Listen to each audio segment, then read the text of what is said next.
Dear learners, welcome to the session. In this session, we are going to discuss about formation of contract. In this lesson, we are going to discuss about definition of contract, nature of contract, offer, acceptance, consideration, and agreement. So let's start our discussion one by one. First of all, what is contract? Under Indian Contract Act 1872, Section 2H, the contract is an agreement which is enforceable by law.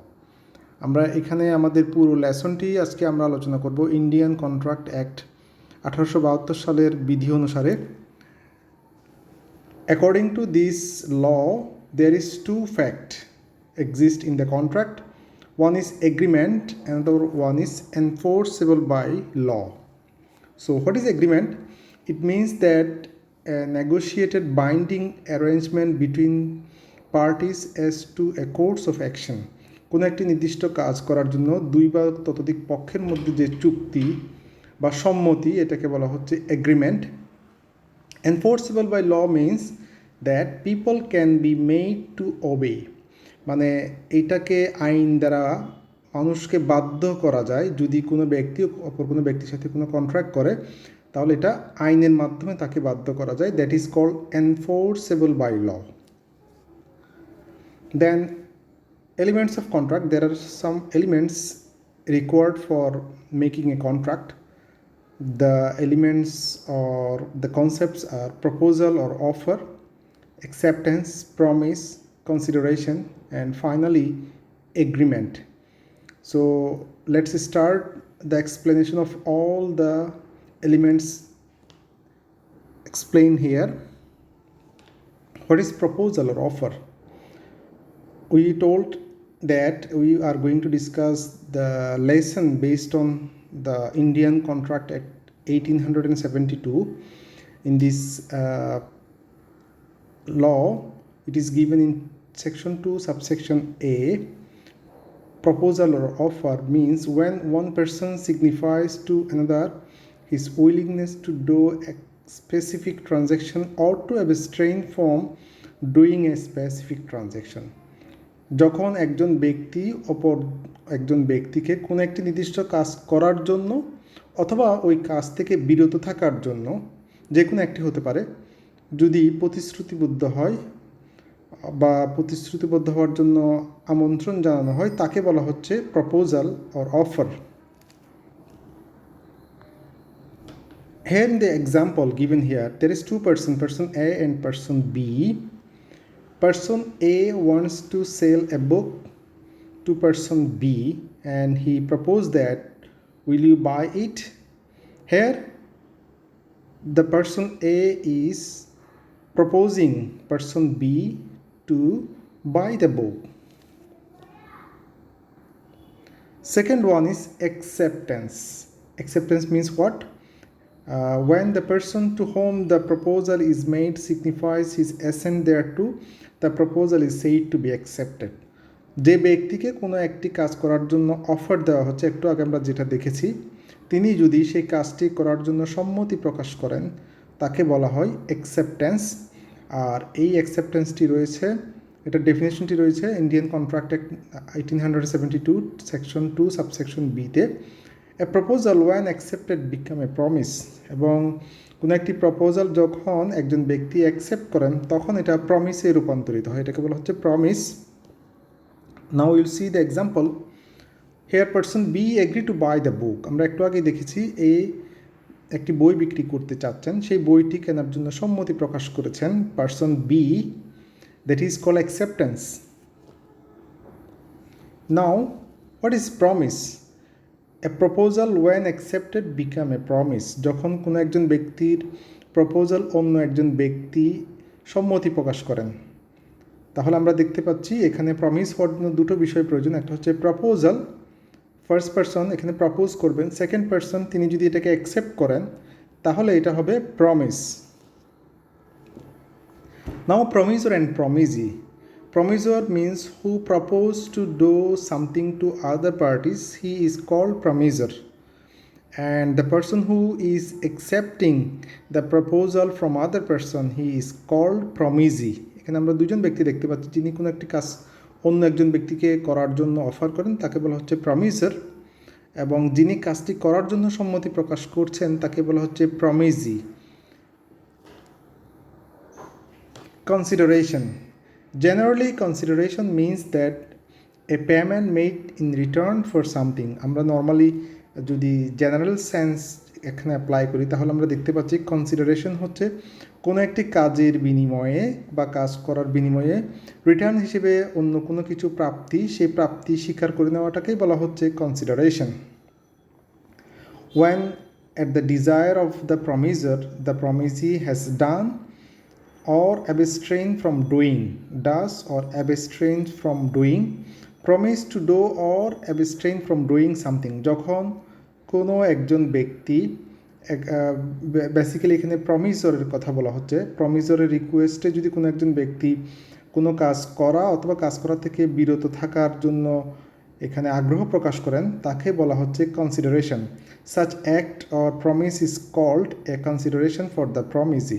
মানে এখানে আমরা যেটা explain করলে আমরা পাবো সেটি হচ্ছে একটি কাজ করার বিনিময়ে এখানে অন্য ব্যক্তি যে রিটার্ন হিসেবে যেটি পাবেন। আমরা দেখতে পাচ্ছি সেলার এবং বায়ার দুটো বিষয়, এখানে দুজন ব্যক্তি রয়েছেন।